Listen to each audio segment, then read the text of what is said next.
Ladies and gentlemen, it's a brand new year, and I'm thinking it's time to kill the old ways of doing things, to stop singing them. I'm just kidding. We're talking about podcasts. We're talking about podcasts. A podcast. Merry Mini Monday, Chunkies. I'm Carter. I'm Doge. I'm Jordan, and I'm on my same old BS. Can y'all feel it in your fingers? Yeah, I can. You feel it in your toes? I can. Two chunks is all around us. Yeah. Guys, it's the year of... it in my That's exactly what I had fallen into. I feel it in my toes. Oh, dude, we should aim to do an episode about that movie somehow, because or Summer of Love. We got all. I got some real issues with Love Actually. There's actually some issues there. I got some real beef with Love Actually. Yeah. Davy Jones as a recording artist. It's kind of cool. Now I don't. Okay, don't talk about Bill. Monkeys. Don't talk about Bill. Guys, it's 2022. 2022. Hey, hang on. That was a really good joke, and nobody acknowledged it. Something about the monkeys? Yeah, you said Davy Jones. Like of them. I never even the have thought about how he is the same namesake. It's the same name. It's the same name as a pirate boy. He's the same name as an octopus pirate. That's Guys, why it's funny. What does 2022 Chunks feel like to you so far? Could you feel the energy, the moment? So far, it feels like me setting up something that I thought was a good joke, and it wasn't very good. So it's actually pretty much the same. I'm sorry. 2022 Chunks so far. Let's go through the five senses. It looks like the horizon is open ahead of us. It tastes like caramel corn. Weird. Was it here like a little sweet? No, kettle corn. I like that. Yeah, like kettle corn. It's like a buttery, salty, sweet kind of a situation. It's really good. What was your next question, Doge? I said, what's it here like? It hears like a rushing water. Ooh. Rushing water it hears like to me. What's the other senses? Which ones have you done? Smell? Do you have smell? Ooh. Do you guys smell that? It smells like a big wind. It smells like water sport. Oh. It smells like a big wind? Wind. It smells like a wind. I'm smelling a victory. A mighty wind. And if you're wondering what that smells like, it's like those air fresheners that look like a tree. Oh, I like those. Those were I got some of those as a Christmas thing. Those were stocking. I also like the vent ones that slide into your carpet. Clippies. Yeah, those, I like those a lot. can kind of overwhelm me a little bit. Those if you get the wrong scent, those will stink you up real nice. And finally, what's it touch like? Silk. Yes. Smooth like silk. That. I love that. And speaking of silk, that's first transition of the new year, guys. Great. Oh, it feels so good. Speaking of silk, I've got nothing. Today's first Mini Monday. Now we're back. Now we're really back. Of the 2022 Chunk season. We're going to do a little bit of everything. We're going to dawes it up a little bit here. That's for those very niche amount of people. That was for me. That both love Dawes and are hosts on this podcast. We're going to talk just a tiny bit of news to start. We're going to jump into, actually, the book of Boba Fett, because Disney tends to do this money thing where they just keep making it. It is a show. You don't have to read anything. It's a show. You don't have to be a nerd. It's called book, but it's a show. You don't have to. You don't have to be a dork. You don't have to. Get a wedgie. You don't have to get a swirly. It's Show of Boba Fett. Honestly, the Show of Boba Fett. So we're going to be reviewing that, and then in that back half of today's episode, we're going to talk about the worldwide phenomenon, only to grow even larger in 2022 chunks of box office ball. We'll do a little bit of a rundown of the game's creation, not too much of the history of the game, because I think only one of us would enjoy that. And then what to look forward to season 2, especially for those of you that join our Discord, that join that top tier of Patreon. But to start, the book of Boba Fett. We were talking about before the episode even started, before we started recording, Jordan had mentioned that it kind of felt like, not necessarily that it came out of nowhere, but you just didn't know it was dropping when it was dropping. And I kind of seems like IMDb also didn't know it was dropping, because I'm looking right now and their tagline for the movie is still, the spinoff of The Mandalorian will star Tamura Morrison as Boba Fett and Ming-Na Wen as Fennec Shand. It will continue to star them. They're not going to swap them out, I guess, for episode 3 or 4 they're or still 5. Here. Gang's all here. And they're still in it. Book of Boba Fett's, the numbers here for viewership, because it's an interesting thing when you have streaming platforms. We've had episodes before that we talk about how it's kind of like when we weren't selling CDs as much anymore, like albums weren't selling. It was about the streams through all these streaming platforms. So we talk about viewership now with some of these shows, and it was up 13% over Hawkeye's initial episode, over Hawkeye's pilot. And so, which is still kind of infinitely lower than some other MCU stuff and The Mandalorian. But it's kind of snuck up on me too, to the point to where, I think Doge had recommended that maybe we talk about Book of Boba Fett on Mini Monday. And I'm like, cool. And I'm looking at IMDb, and episode 1 is already out. And so I was like, oh, we're doing 2 episodes for the first time that we talk about this show. But I think one of the main things that I was excited about, one of the first things I went to look at, and I want to ask you guys a question. When you're watching a show, like a show you haven't seen or a movie you haven't seen, or maybe one that's familiar that you haven't really dove deep on IMDb pages yet in all the makeup of that movie, what are you looking for first? Like what are the first things that you go to? Cast. I'm looking at cast. Yeah. First, usually. Typically, I'm looking for... I'm opening up the episode list if there's already episodes out and just looking at the general sort of average rating. A lot of times I find that the show rating and the episode average rating does not compute. Yeah. As though people are rating the show to boost it and then going in and watching the episodes and being like, actually, that one wasn't so great, or actually, that one was amazing, or whatever. So I tend to try and compare and contrast, and then, I'll do a little cast scroll, unless it's a show that I want to be surprised by who's in it, in which case I won't touch the cast at all. Yeah, that's fine. Where are these first 2 Boba Fett episodes sitting? Like rating wise on IMDb? Yeah, episode 1 is a 7.6 and episode 2 is an 8.6. Yeah. Okay. Huh. That feels about right. Yeah, it tracks. I think I would probably, for my own personal rating, drop each of them a full point. I probably would say that the first episode was like a 6.5 and the second episode was maybe that's 7. That's 7. kind of 5. my main gripe with this show so far. And it might end up being a super dump for the show. We'll have to see once we get, if there's anything that I hate even more than this. And it's Star Wars, so they have a really great track record of making things that I don't enjoy so much lately. But the narrative decision, the framing device of like our flashbacks being dreams that Boba is having while he's in the Bacta tank does not work for me.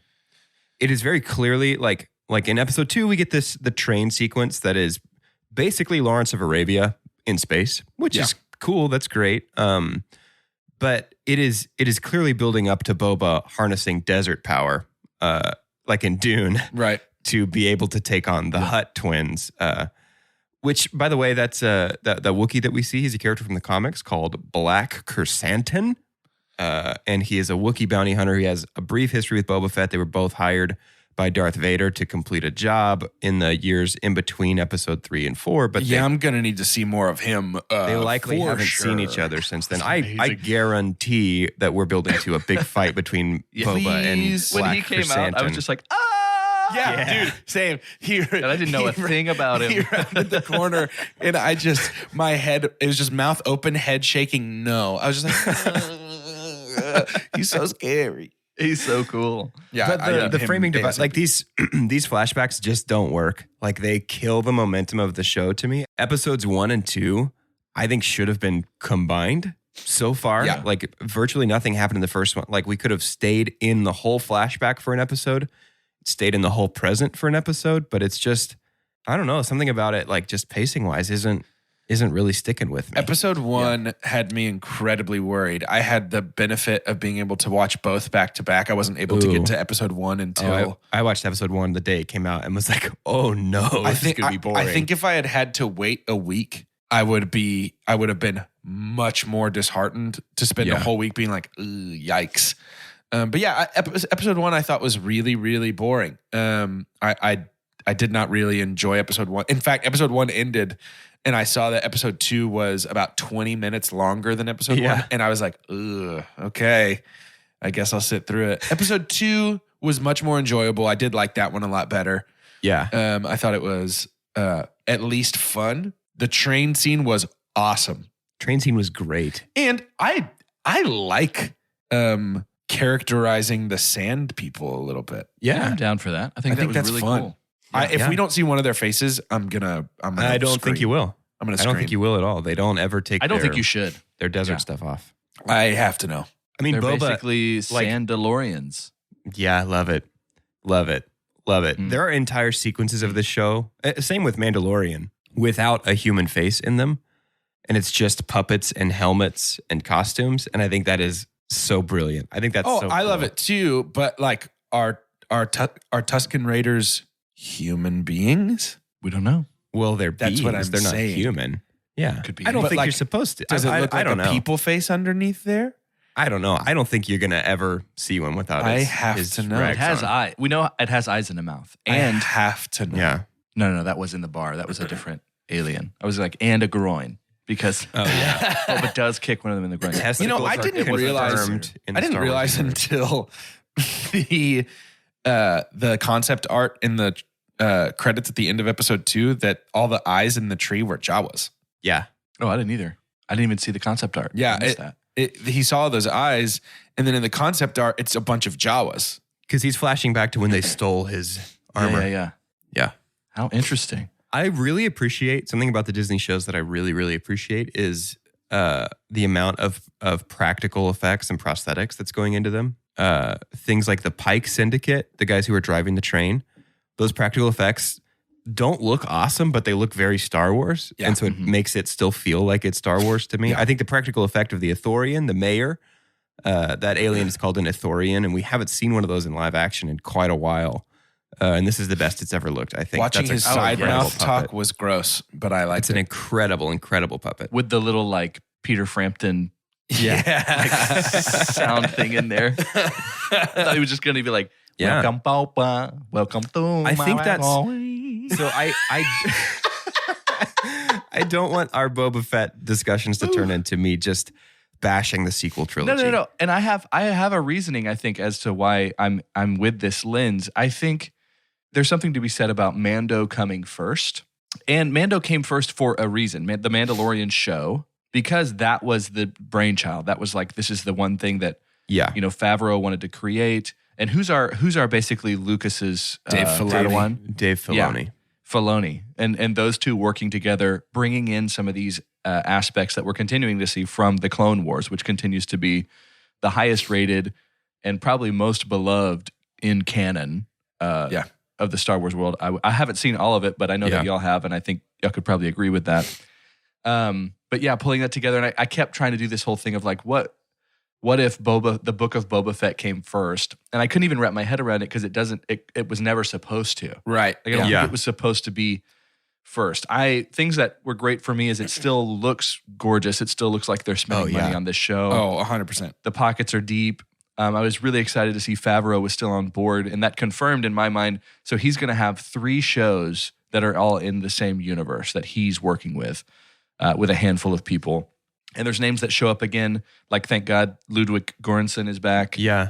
That Boba Fett theme is so cool. The way that he's like kind of incorporated like a Maori influence is super great. It feels like where Mando was an old Western, it feels like this is kind of like a tribal vibe to it. And I like it a lot. Robert Rodriguez is playing a huge role in production and directing in this. Because he directed the Boba Fett episode of Mando season 2. I have found myself, so here's my 2 kind of last thoughts thus far. I have found myself both missing the little like like the little like Mando or the because I like those so much. However, the music for Boba Fett fits Boba Fett much better. Yeah. So like props to them because the music is really fantastic. Yeah. My last final sort of thus far thought on Book of Boba Fett is Tamura Morrison is a camp master. He is so fun. Like the I don't know even what word to use here. He treats every scene as though it is life or death as Boba Fett. And absolutely. It's cracking me up, but it also does feel really intentional. Yeah. And I like it a lot. He feels like 80 Schwarzenegger sometimes, which is such a great thing for Boba Fett to be. Because honestly, I think until, a helmet comes off and we find out the twist that he's the clone, like every clone looks like him. Right. he kind of felt robotic in a way almost. Yeah, because we didn't see too much. So, and I'm a sucker for anything Boba Fett, because we talked about, and I think it was during talking about the Christmas special, where we actually see Boba Fett for the first time, but in cartoon form. That it's just so Star Wars and so pop culture that Boba Fett even has a show right to now. hone in on this guy. It's fan service, right? Totally. Like the whole thing is like, we are trying to make sure that we're pleasing people because they won't stop talking about this guy. Yeah. Do you think that in this season of television, Boba Fett meets another clone? I don't know what clones are left alive. I think Captain Rex is still alive, but I don't know that any others are still alive. There are a small handful. He does still voice alive. all of them, right? So and we've got the Clone Wars world. So And I actually think I actually feel like I remember one of them is on Tatooine. could be. There's I don't always know. one on Tatooine, I know for right? sure Rex is alive, but Boba's whole deal is that he's an unaltered clone. He doesn't have the accelerated aging that the clone soldiers did. And so Boba being old means those clones would be quite old. I mean, the aging does slow once they reach maturity. But I just think it would be cool for Tamira Morrison to get a chance to play like an old clone, like a very old clone. specifically Captain Rex, but I think we're probably saving Rex for the Ahsoka Also- show. Oh, definitely Rex is in the Ahsoka show. He's absolutely killing it and I don't know how often we get a like protagonist kick butt character that's in real life over 60 years old. I know. It makes me think of Clint Eastwood, like just walking around and kicking Is butt. Tamira Morrison that old? Yeah. Wow. It makes me think of Willem Dafoe who we just watched in No Way Home, who Right, is sure. 66 years old. Sure. Yeah. Yeah. I just think it's super cool. I'm enjoying it so far. It's just, a lot of the pieces are there on screen and off for me to be like, okay, like I'm obviously going to keep watching this. Sure, And I think sure. even if the first 2 episodes were bad, I'm still interested enough in the Star Wars universe Oh, to definitely. keep watching this show. And I don't think episode 2 was bad, honestly. I really don't. Yeah. It's just- I think it was much better than episode 1. Yeah. I think something these Disney shows do well is returning alien types from the original trilogy. totally. Mhm. Like it totally feels like the same world, just like 8 or 9 years later that we saw in 1977. Yeah. Yep. Yeah. I think something feel this like- Disney show has not done well is give us a compelling reason why Boba is a better ruler of the crime families on Tatooine than Jabba or than Bib Fortuna. Other than Why- just like, I want to do it now. other than he's the protagonist and the show's named after him, we don't really have a compelling reason why it can't just revert to the control of the twins, why the Hutt Syndicate can't keep controlling Tatooine. Yeah. We'll see. I don't think it should be. I hope it's not a show that's like, man, time for Boba to get his. Like, it's like, I want him to actually find purpose Yeah. in something outside of just. Well, it seems like they made a Vendetta. big deal about the slave mines of Kessel, and so I'm wondering if the thing is going to be that the Hutts are willing to use slave labor, and Boba wants to stop that. That's what I'm wondering, if that's kind of where it's heading.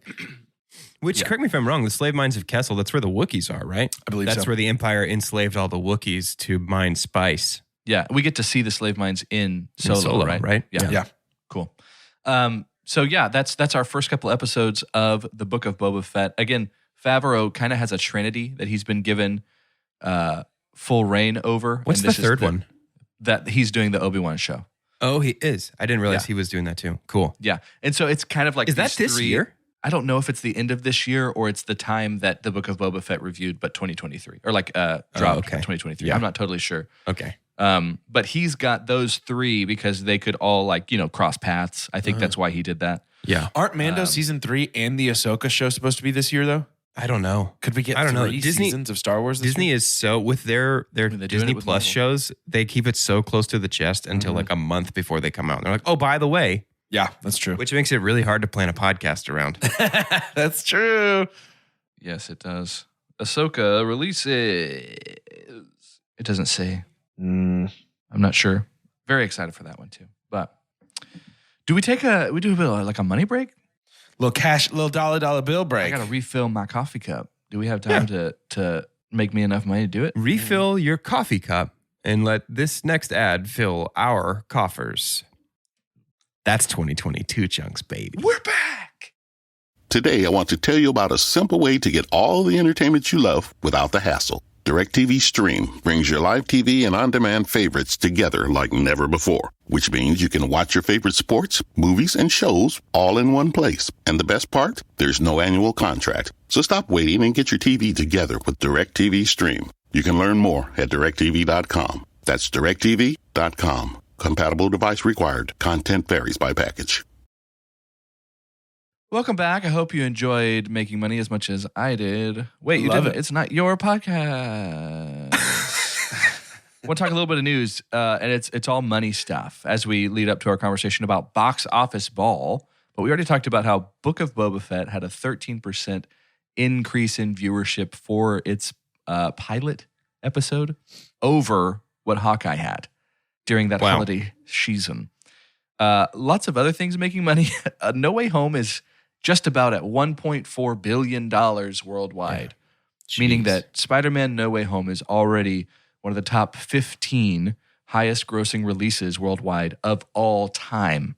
Wow. You saw that it's Sony's highest grossing film of all time. Which is absolutely wild. Yeah. And so incredibly exciting for the movie business. I had not projected this when we were looking at 2021, getting really geeked out a little bit about movies coming back and stuff. I would have never predicted.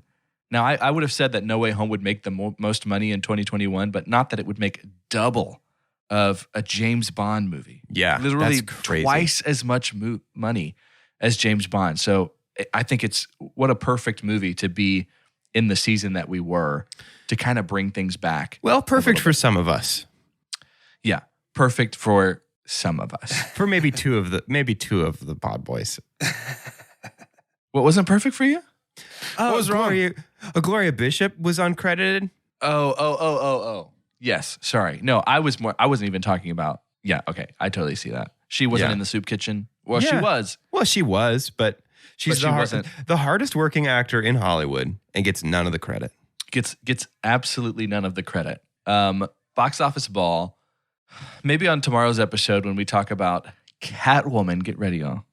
Hey, have we actually said that yet? We haven't even. Have we said that yet? Wow. Hey, by the way, we're watching Catwoman.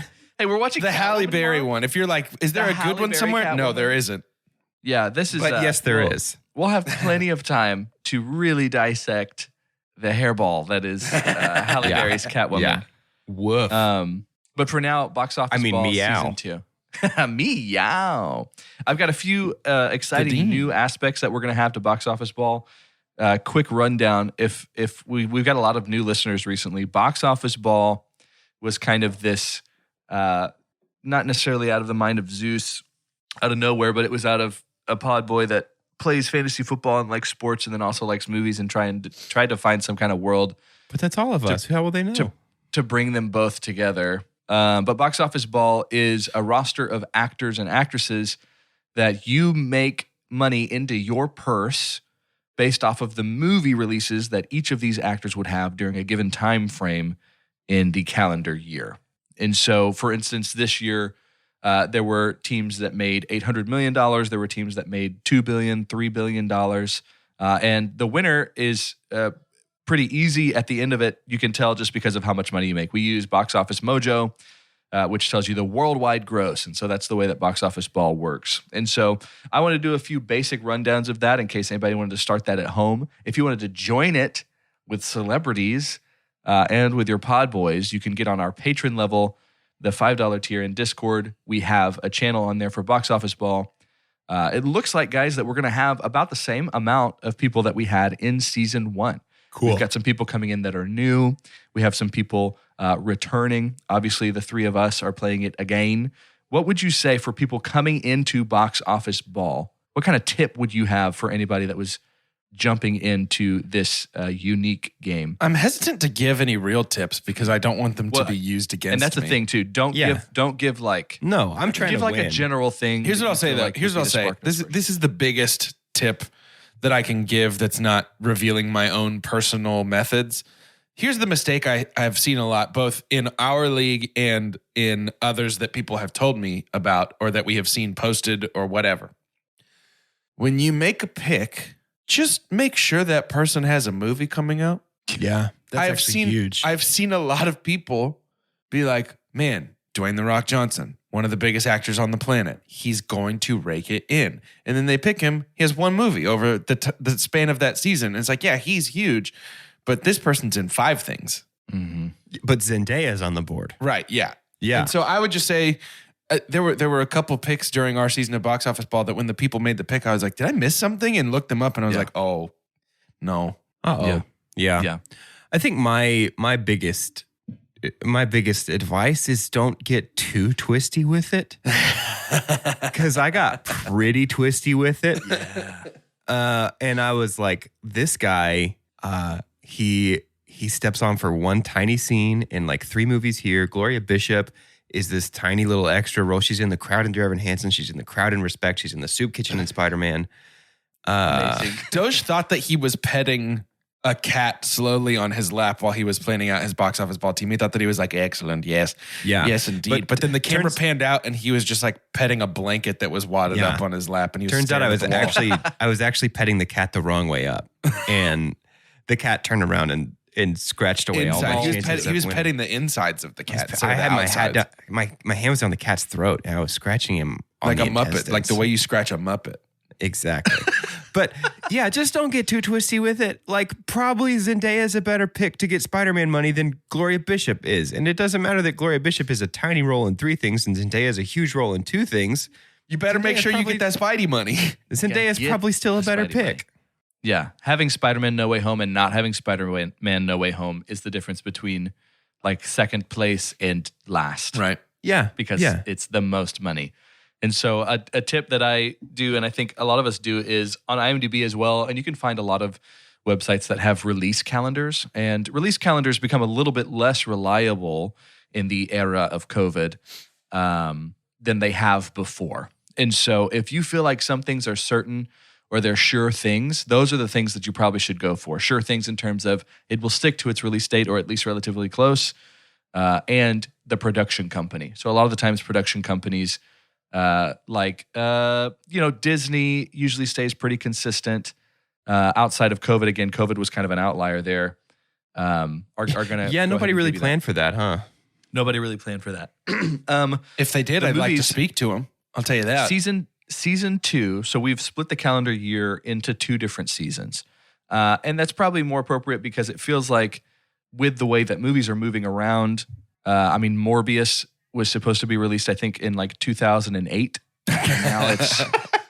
Now it's. I heard they were April. They were just supposed to play it on the screens in a Hollister. It was never actually supposed to go to theaters. That trailer that would work. That fits. I don't remember if we talked about it. That trailer looks terrible. Yeah, that movie doesn't look very good at all. It looks pretty bad. So maybe that's a thing where you're. But it got booted like just earlier this week. It was supposed to come out end of January, and now it's April. What? Now it's April. Yep. Yeah. Jeez, man. It got bumped again. So, Sony wants to push that a little bit so people still keep going to see Spider-Man. They don't see a stinker and go, oh no, I think I'm out on this Spider Fellow and all his magic friends. All his good buddies. Yes. Each season, the window of the season's start and end means that's the only time that you are banking any money. And so this season 2 starts January 14th and it will end July 22nd. Okay. And that was because we looked at the release calendar and said, you know what, there could be some people, especially with that last pick. Horror movies do pretty well no matter when they come out. Scream releases on January 14th. And then the July 22nd release is Nope. Jordan Peele's Nope comes out on July 22nd. And so a few big hitters that could make some money. I'll just run through this. This is one of the things that I like to do is write down movies that are coming out during that time frame. This is what you start to play with and then try and prioritize what movies you think will make more. But we have Scream in January 14th. February releases include a handful of things. And remember, that's a lot of the influence of seeing Black Panther kind of paved the way for production companies knowing you can make money at the beginning of the year. Mm-hmm. Yeah. February it was $1 billion movie in February. But February has now. Don't forget that the secret sauce is it's got to be good. It does have to be good, and it needs to. Well, I think that's why they moved Morbius. Sure. Yeah. Probably. Moonfall, which is the Halle Berry in space movie. Real hot on Halle Berry right now. So let's. Yeah, I'm on a big Halle Berry kick. We also have Jackass Forever, and you laugh at that. Oh, I forgot. No, that movie's going to crush. Those movies make a lot. It's going to do a lot of dollars. February also has Death on the Nile. It's the next Hercule. It's Poirot Christie type Dude, movie. that was I remember drafting that team when we did the box office ball draft at the beginning of 2020, like 2 full years ago. That was supposed to come out. Yep. And then February will be rounded out by Uncharted, which is another Tom Holland movie. This is Tom Holland like immediately going into it's kind of felt like when Chris Evans said goodbye to Steve Rogers and then was in Knives Out. You know, it's like, oh, okay, well, hey, more power to you, man. Try and break the mold of the iconic. As somebody who's a huge fan of the Uncharted games, I feel like I'm supposed to be the target audience for this Uncharted movie. Sure. And I'm not interested, like in the slightest, to be honest. Yeah. So we'll see. Like, is that a indicator of how a lot of other people feel? I don't know. It just doesn't feel like it's got super buzz. What does, though, is what starts off March, and that's The Batman. Obviously, we know that's coming. We've got a series called Batman that leads all the way up to that. But The Batman comes out March 4th, and then also in March, we have another Pixar movie. Honestly, guys, it doesn't matter. When I mean guys, I mean like chunkies, those listening. It does not matter if you know anything about the movie at all. If it says Pixar, might be a good idea to try and get it's gonna bring it in on the box office ball team. But Turning Red is coming out in March. The panda, the red panda. The red panda. Yeah, the red panda movie. And then March ends with Downton Abbey. There's a Downton Abbey movie that's finally being released called A New Era. I mean, if we're talking about worldwide box office, that's is it like in the future? I have no idea. Morbius is now. I feel April like you're 1st. giving away all the How secret sauce for what movies that our enemies should be looking out for. No, I'm not. Not all of them. Not all of them. And if I am, maybe it's competitive. Morbius is April 1st now. Yeah. Isn't that hilarious? Yeah. April Fool's Day. Is it a joke? Like Jared Leto's a real April Fool. JK, this is Dallas Buyers Club 2. Speaking of sequels, Sonic is also in April. Fantastic Beasts. Where's Dumbledore this time? I can't remember the name of what's after the. We're Fantastic Beasts. Hey, where'd Dumbledore go? Where'd Dumbledore go? Oh no, I actually think it's called Fantastic Beasts. Open the Dumbledore. Open the Dumbledore. It's Love is an Open Dumbledore, I think. Open Dumbledore. Then we get into May, right? So May, June, July have always been big time money makers. And so if you were dropping a target, that's why I shake. That's why I always shake May, June, and July so hard. Just shake them up. I shake them so hard. Shake those money makers. Multiverse of Madness is the beginning of March. Beginning of May. The end of May is Top Gun Maverick finally, and it seems pretty certain that it's going to be coming out. June has Jurassic World Dominion and Lightyear, which is another Pixar movie that actually got a lot of. Lightyear's going to do some doll hairs. Yeah, it sure got is. a lot of buzz. Such a good trailer. It really is a good trailer. And then July has Thor: Love and Thunder. Oh my gosh. Yeah. And Nope. It just feels like for the next 7 months, it's just like a bucket of content is going to be dumped upon our heads. Yeah. And I am here for it. Because you've said that out loud, Omicron's going to force all the theaters nationwide to close. Probably. And it's going to be 2027 before Death on the Nile comes out. I mean, there's always a chance. There's always a chance. A couple new things that we have for this year, because we're always trying to do something new. And it's the year of 2022 chunks here. Season 2 of Box Office Ball. One of those being our roster construction is going to be different this year. We're not just going to be pulling from actors and actresses. Normally, again, our rosters would have 4 actors or actresses that we're trying to hit on as many of these big box office movies as we project. We're only going to have 3 actors and actresses this year. And we're adding into the roster, you must have a director. Cool. You have to have a director on your squad. And so the way that that's going to be, and we'll do more details in our Discord chat, the very first round of the draft is directors only. Cool. So you're going through directors. That means actually, so say that there were 20 people in this draft. We do a snake draft, which means the first pick also has, if there's 20 people, the 40th pick, right? It goes all the way down and comes back. Yeah. Makes it a little bit more fair to the person that has the last pick. If you have the last pick in this draft, that means you have the first pick at actors or actresses. You have the last director, but you have the first actor or actress. That makes sense? Yeah. As it comes back around and swings back around. When we talk about draft position for you guys, is there a spot that you feel like, knowing that the first round is directors and then we jump into the actors and actresses in the second round through the fourth, is there a spot specifically for you that you think you would prefer? Like, what is the dream spot to you in the draft? It's last. I think being 20th, so you get picked 20 and 21. Now that it is directors only in the first round, it is unequivocally last, because you can. Well, I'm not going to give away my secret here, but no, you're right. Yes, in my brain, the math checks out. Last, close to the end like for the me. Option. Yeah, feels good. Cool, love that. And then last, on the topic of last, I guess, Hang on. I do have a question about our adding a director. Yeah. If there is a director who is, say, directing a big franchise movie this year, but also might be an actor as well, could I pick that person for director and somebody else pick that person for actor? Yeah. It's their credits, right? Like when you're going through and you're researching actors to see what they have upcoming. Cool. It can also be. No, well, I want to make sure that we're very, very clear here. Does Doge, by picking that director, also get their acting credits? Or Doge is saying, can somebody pick? Could Doge? So I'm talking. I mean, it's obvious. I'm talking about Taika Waititi. Yeah, right. Directing Thor: Love and Thunder, but also probably acting in Thor: Love and Thunder as well. Oh no, you don't double. But could I pick Taika as my director and Jordan pick Taika as one of his actors? Yeah. Is it like Taika director is Doge's pick, Taika the actor is Jordan's pick? Could that happen? Yeah. This is a good question. I think Kenneth Branagh was going to be my example. Yeah. Yeah. Does it feel more fair to split? Or is it like, hey, this puts more emphasis on, we can make that decision right here. This puts more emphasis on the director draft. It's like, hey, you can do more research here. I think it's semi-rare to have when you pick the director, they're off the table. They're done. As a person. So you can't even pick them as an actor. I think, but I think that the person gets every credit their name is attached to. That, I mean, acting and directing. If you can grab yourself, I mean, Taika wouldn't do anything for you because it's the same movie. Because it's the same movie. Right. Yeah. Yeah. But if it was like Free Guy came out during the same season, okay. Yeah. So you'll get all of their credits. And again, we're really only going to be doing directing and acting because those are the only two roster spots right now. Production, composition, all that other stuff doesn't count yet. Maybe that's for a future season of Box Office Ball. But to wrap up this episode of Mini Monday, our first episode for the great year of 2022, Chunks, I'd love to have your name. And then I want you to give me a movie that wasn't even named on this list, maybe one that they haven't even heard of, the listeners, the Chunkies, that you think is going to be a Box Office Ball darling.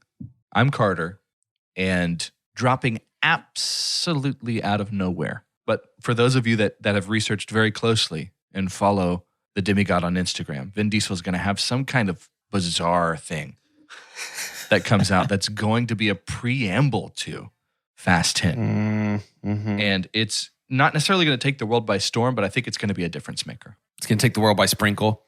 Yep. Yeah. Is this real? Is that real? No. Does it sound like it could be? I didn't know. With Vin, you can't really ever tell. Did we also about water sports? Did we also talk about how The Rock has now been like, that's huge news. I was completely embarrassed by Vin and I will not be back for another Fast and Furious. Called him manipulative. Yeah. Oof. He's like, yep, these are the signs of him being manipulative. This is why I'm not a part of this anymore. This is how the feud started. Like he's bringing up things about like literal people's families. Yikes. Like, do this for the kids and stuff like that in his post to try and get Dwayne back. And he's like, bro, no, I just sold my 600,000th case of Terramana. Like we're good. I've got other things going on. Jeez Louise. Thanks for bringing that up, Doge. It just makes me sad. It just means I'm not going to like Fast 10. I know, but you'll like Hobbs and Shaw too, maybe. I'm Doge.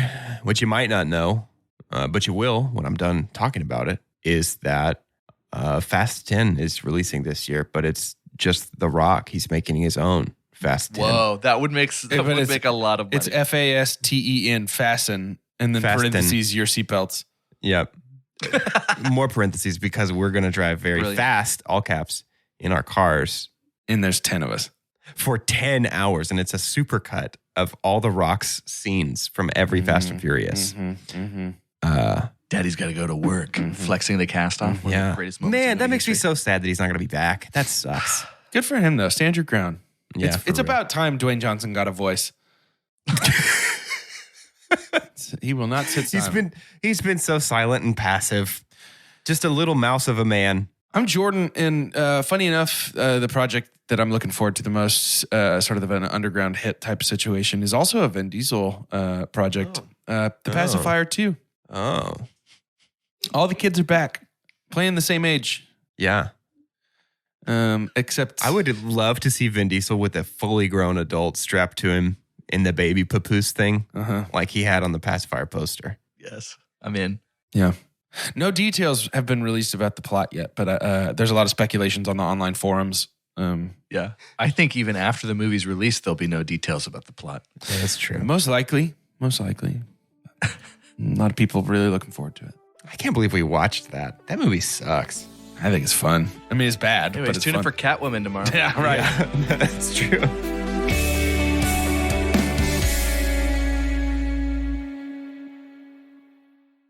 Today, I want to tell you about a simple way to get all the entertainment you love without the hassle. DirecTV Stream brings your live TV and on-demand favorites together like never before, which means you can watch your favorite sports, movies, and shows all in one place. And the best part? There's no annual contract. So stop waiting and get your TV together with DirecTV Stream. You can learn more at DirecTV.com. That's DirecTV.com. Compatible device required. Content varies by package.